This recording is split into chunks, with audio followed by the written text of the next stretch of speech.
With regard to capital structure, we know a lot about what firms should do.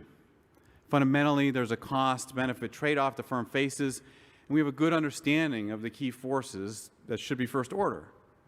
On the plus side, there are clear funding cost advantages for debt, specifically tax and information cost advantages.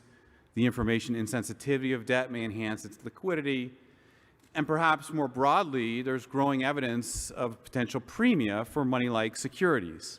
The idea that very low risk and information insensitive cash flows might receive a better price when sold alone than when combined with risky cash flows.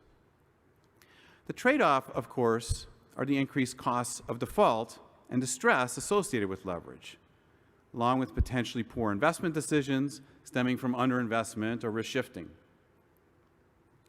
Empirically, however, the story is much more complicated. Taxes seem to matter far less than they should, both in terms of the level of leverage that firms choose and in terms of valuation. What's the effect of leverage on firm value?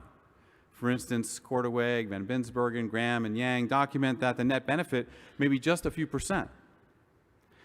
There's also large unexplained variation in capital structure, both across similar firms within industries, where, for example, Lemon, Roberts, and Zender document a persistent firm fixed effect, and even within the same firm, we see significant variation in leverage over time.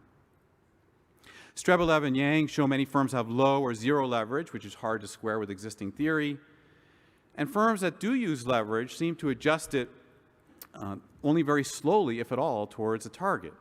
Welch documents that much variation in market leverage is passive. Baker and Wergler show significant path dependence of capital structure even after a decade.